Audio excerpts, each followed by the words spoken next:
गुरु प्यारी साध संगत जी, प्यार भरी राधा स्वामी जी, साध संगत जी, आज की वीडियो को पूरा ज़रूर देखिए। अगर वीडियो आपको अच्छी लगती है तो वीडियो को ज़रूर लाइक और चैनल को सब्सक्राइब करना मत भूलिएगा। साध संगत जी, जैसा कि आपको पता है, बाबा जी शुभ और अशुभ कुछ नहीं मानते। बाबा जी कहते हैं कि जिस समय पर भी आप काम कर रहे हैं वह शुभ होता है। अगर हम जिंदगी में कोई शुभ नहीं होता, ये तो हमारा वहम होता है। जिसने भी अगर उस परमात्मा ने दिन बनाए हैं तो सारे शुभ ही बनाए हैं, और हम अशुभ शुभ क्यों करते हैं जब वो परमात्मा ही हमारे लिए शुभ शुभ नहीं करता। वह सच्चा पातशाह ये नहीं देखता कि शुभ और शुभ क्या है, तो हम भला इस ज़िंदगी में क्या शुभ और शुभ करे जा रहे हैं। और इसी अशुभ शुभ के चक्कर में हमने अपनी ज़िंदगी खराब की है। तो गुरु प्यारी साध संगत जी, आज की जो साखी है वह उसी सत्संगी की है, जो बाबा जी का रिश्तेदार भी था। बाबा जी से अपने बेटे की शादी का कार्ड देने आया। तब बाबा जी ने उसे उस दिन शादी के लिए क्यों मना किया, तो बाबा जी ने उसे एक शुभ मुहूर्त दिया जिसमें वह शादी करे। तो ये बात सुनकर वह बड़ा ही दंग रह गया। और साध संगत जी, बाबा जी ने उसे ऐसा क्यों कहा था? गुरु प्यारी साध संगत जी, ये जो सत्संगी था वह बाबा जी को बहुत ही मानता था और हमेशा ही बाबा जी जैसे कहते थे वैसे ही करता था। ये बाबा जी का दूर का रिश्तेदार भी था और हमेशा बाबा जी के पास रहता था। तो एक दिन वह अपने बाबा जी से कहता है कि बाबा जी, मैंने अपने बेटे की शादी करनी है। बाबा जी कहते हैं, बेटा ये तो बड़ी अच्छी बात है कि आपने अपने बेटे की शादी करनी है। तो वो कहता है कि बाबा जी, मैंने पंडित जी से एक शुभ मुहूर्त निकाला है, उसी शुभ मुहूर्त पर मैंने कार्ड भी छिपवा लिए हैं। बाबा जी ने जब वो कार्ड देखे तो बाबा जी कहते हैं कि बेटा इस दिन शादी मत करना। तो वो कहता है क्यों? बाबा जी कहते हैं, बेटा मैंने कहा है कि इस दिन शादी मत करना, मतलब मत करना। लेकिन उसे ये बात समझ में नहीं आई और हिम्मत भी नहीं थी कि बाबा जी से दोबारा इस बारे में पूछ ले। घर आकर अपनी बीवी से कहता है कि बाबा जी कहते हैं कि इस दिन तुम शादी मत करना। उसकी बीवी कहती है कि ये कैसे हो सकता है, अब तो कार्ड भी छिप गए हैं, लड़की वालों को भी कह दिया है।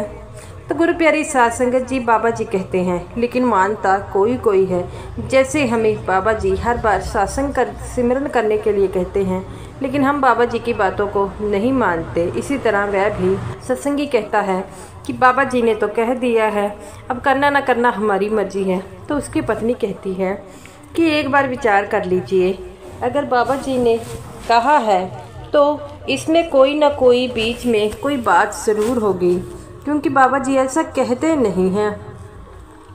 तो वह अपनी पत्नी को कहता है कि तेरा तो दिमाग ख़राब है, अब इतने रिश्तेदारों को कार्ड चले गए हैं, सबको मैंने बता दिया है, अब क्या मैं ये दोबारा वापस कार्डों को उनको कहूँ? तो वो कहती है कि अगर बाबा जी कह रहे हैं तो हम अपने रिश्तेदारों को फ़ोन कर ही तो सकते हैं। तो वो कहता है कि मैं तो नहीं करूँगा, इसी दिन शादी होगी। तो उसकी पत्नी कहती है कि आप बात क्यों नहीं समझ रहे, अगर हमारे सतगुरु इस कह रहे हैं तो इसमें हमारी ही बुलाई छपी है।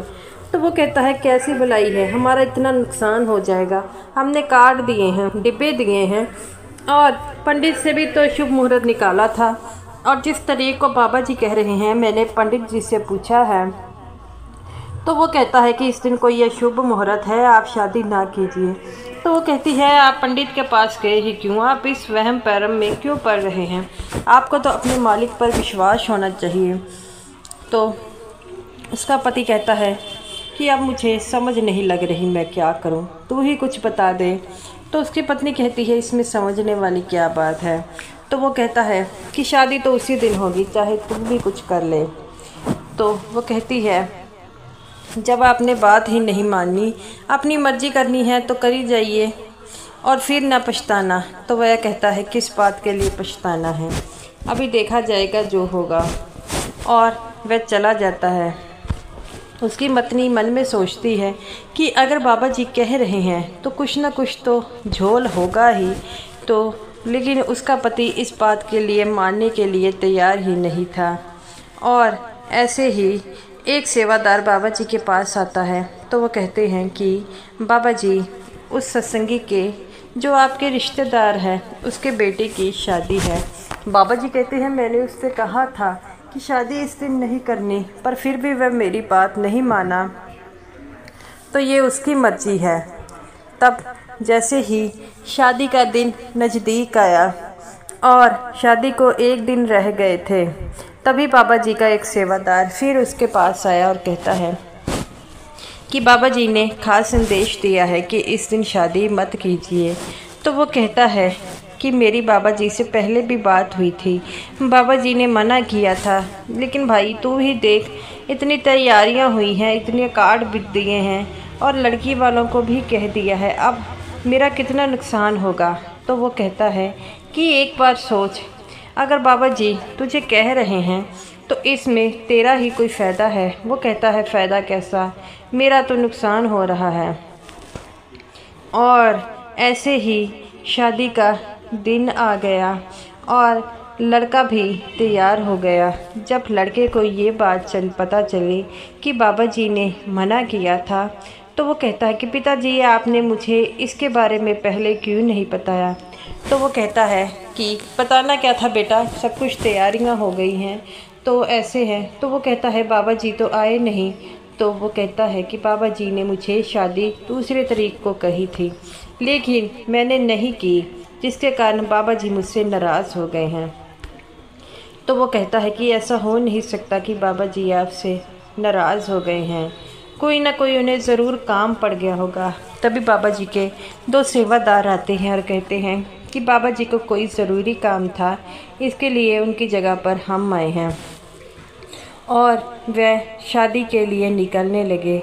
जैसे ही शादी के लिए वह निकलते हैं तो अचानक जो है, जिस गाड़ी में लड़का था वह गाड़ी जो भी चल रही थी, तो अचानक पता नहीं उस गाड़ी को क्या होता है, गाड़ी का बैलेंस बिगड़ जाता है और वह सड़क से नीचे आ जाती है, जिसके कारण लड़का वो गाड़ी पलट जाती है और गाड़ी के अंदर जो ड्राइवर था उसकी मौके पर मौत हो जाती है। लड़के को भी काफ़ी ज़्यादा चोटें आती हैं और उसे फटाफट हॉस्पिटल में जो है एडमिट कराया जाता है। और लड़के को सीरियस कंडीशन में जो है हॉस्पिटल में जब कराया जाता है, जब उसके पिता को ये बात पता चलती है तो वह लड़के को देखने के लिए आते हैं और उसकी माँ कहती है कि इसी कारण बाबा जी जो है आपके बेटे की शादी जो है नहीं कर रहे थे, उन्होंने इसीलिए मना किया होगा। तो उसी समय जो है जब बाबा जी को इस बात के बारे में पता लगता है तो बाबा जी भी वहाँ पर आते हैं। तो बाबा जी कहते हैं बेटा, मैंने तुम्हें इस तारीख को शादी के लिए मना किया था, लेकिन तुमने मेरी बात नहीं मानी। तो वो कहता है कि सच्चे पातशाह, मुझसे बहुत बड़ी गलती हो गई। तब बाबा जी कहते हैं बेटा, अगर मैं तुम्हें मना कर रहा हूँ तो इसमें तुम्हारा ही कुछ न कुछ जो है वो फ़ायदा होता है। और उसकी पत्नी कहती है कि बाबा जी, मैंने इन्हें बार बार कहा था और ये मेरी बात नहीं माने रहे। सच्चे पातशाह, हमारे बेटे के ऊपर जो भी नुकसान हुआ है, उनकी जिसकी जो भी कंडीशन है उसे सही कर दीजिए, हमारा इकलौता बेटा है।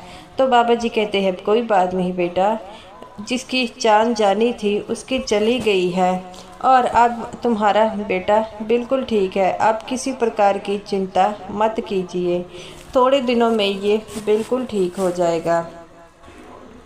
तो वह कहता है कि बाबा जी, मुझसे बहुत बड़ी गलती हो गई। बाबा जी कहते हैं बेटा, ऐसी गलती को दोबारा मत किया करो। तो आज अगर तुम्हारे बेटे की जान चली जाती तो फिर? तो वो कहता है कि सच्चे पातशाह, हम नादान हैं, हम आपकी बातों को समझ नहीं पाते। बाबा जी कहते हैं कि मैं अपनी संगत को भी कई बार भजन सिमरन के लिए कहता हूँ लेकिन वह नहीं कर पाती। बाबा जी उस लड़के को देखने के लिए अंदर जाते हैं। उस लड़के की कंडीशन बहुत नाजुक होती है। बाबा जी उसके सर पर हाथ रखते हैं और कहते हैं, बेटा, जो तुम्हारे मन में जो तुम्हारे ऊपर खतरा था वो टल गया है। अब किसी प्रकार की चिंता मत करो, तुम बिल्कुल ठीक हो जाओगे। अब उस सतगुरु का नाम रखो जो तुम्हारे ऊपर जो भी कष्ट था वो निकल गया है। तब वह लड़का उस दिन से धीरे धीरे जो है वो इम्प्रूवमेंट करने लग पड़ता है और उसकी हालत बिल्कुल ठीक हो जाती है।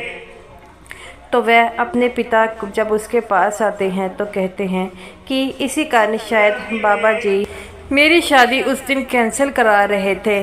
तो वो कहता है, मैंने बाबा जी की बात नहीं समझी। तो वो कहते हैं कि बाबा जी के साथ आप इतने सालों से हैं, आपको अपने पैसों के नुकसान की पड़ी थी लेकिन जो जान का नुकसान था उसकी नहीं पड़ी थी। तो वह अपने बेटे के सामने रोने लग पड़ता है और कहता है कि बेटा, मैंने उस मालिक के पाने को बिल्कुल नहीं समझा। तो उसका बेटा कहता है, पिताजी, वह मालिक हमारा कभी नुकसान नहीं होने देता। अगर कुछ नुकसान होना भी था तो उसके लिए फ़ायदा भी तो था। तो वो कहता है कि बेटा, तू बिल्कुल सही कहता है, अब तू बिल्कुल ठीक हो जा, फिर हम बाबा जी के पास चले जाएंगे। तो वो कहता है कि बाबा जी से मैं अपनी गलती के लिए उस दिन भी माफ़ी मांगी थी, फिर से मांगूंगा। तो वो कहता है कि बाबा जी बख्शनहार है, वह सबको बख्श लेंगे। उसका बेटा बिल्कुल ठीक हो जाता है और फिर वह बाबा जी के पास जाते हैं और कहते हैं, सच्चे पातशाह, आपने हमारे बेटे की जान बचाकर हम पर बहुत उपकार किया है। तो बाबा जी कहते हैं, बेटा, मैंने कोई उपकार नहीं किया था, मैंने तो तुम्हें कहा था लेकिन तुम लोग मेरी बात नहीं मानते। तो वो कहता है कि बाबा जी, हमसे बहुत बड़ी गलती हो गई है। तो बाबा जी कहते हैं, बेटा, अपनी गलतियों से सीख लेना चाहिए। ऐसा ही चलता रहा। और वह बाबा जी को कहते हैं कि बाबा जी, अब शादी के लिए आप ही कोई शुभ मुहूर्त देखिए। बाबा जी हंसने लग पड़ते हैं और कहते हैं कि तू उस पंडित के पास नहीं गया जिसने तुझे शुभ मुहूर्त दिखाया था। तो वो कहते हैं कि बाबा जी, अब मुझे उस पंडित से ज़्यादा आप पर विश्वास है। बाबा जी कहते हैं कि बेटा, कोई शुभ अशुभ नहीं होता, सिर्फ कर्मों का खेल होता है। तुम्हारे बेटे के कर्मों में उस दिन चोट थी और उसे लग गई। अब किसी प्रकार की चिंता मत करो, वह बिल्कुल ठीक है। और तुम उस लड़की वालों से बात कर लो, वह ही तुम्हें मुहूर्त बताएंगे। तो वो कहता है कि बाबा जी, अब मेरे बेटे की कोई खतरा तो नहीं है। बाबा जी कहते हैं, बेटा नहीं, मैंने उस दिन जानबूझकर तुम्हें अशुभ मुहूर्त बताया था, लेकिन मुझे पता था कि तुम मेरे दिए हुए मुहूर्त पर शादी नहीं करोगे, क्योंकि तुम्हें मुझसे ज़्यादा उस पंडित पर विश्वास था और तुम्हें अपने पैसों के नुकसान के लिए भरपाई जो हुआ है, तो उससे ज़्यादा तुम्हें डर था अपने पैसों का। तो वो कहता है कि सच्चे पातशाह, मुझसे बहुत बड़ी गलती हो गई है, मुझे माफ़ कर दीजिए। तब बाबा जी कहते हैं कि अब तुम्हारी शादी जो है, उस शादी में मैं ज़रूर आऊँगा। तो वो कहते हैं, बाबा जी आप आएंगे, आप तो मेरे साथ ही चलेंगे। तो बाबा जी कहते हैं, बेटा मैं ऐसे नहीं चलूँगा, मैं तो तुम्हारी शादी पर थोड़े समय के लिए ही आऊँगा और शादी तो तुम लोगों की होनी है, मैंने क्या करना है। तो वो कहता है कि बाबा जी आप शादी पर जो है अपने इन बच्चों को आशीर्वाद नहीं देंगे। बाबा जी कहते हैं, बेटा मेरा आशीर्वाद तो हमेशा इनके साथ रहता है और जो उस मालिक के पानी को समझकर जो उसकी रजा में रहता है वही होता है और ऐसे ही चलता रहता है। तो गुरु प्यारी साध संगत जी, अगर बाबा जी हमें कुछ कह रहे हैं या कुछ कर रहे हैं तो हमें बाबा जी की बातों पर विश्वास करना चाहिए, ना कि अशुभ अशुभ देखना चाहिए। तो गुरु प्यारी साध संगत जी, कैसे लगी आपको ये साखी? अगर आपको ये साखी अच्छी लगी हो तो इस वीडियो को ज़रूर लाइक कीजिएगा और सभी साथ संगत जी को मेरी तरफ से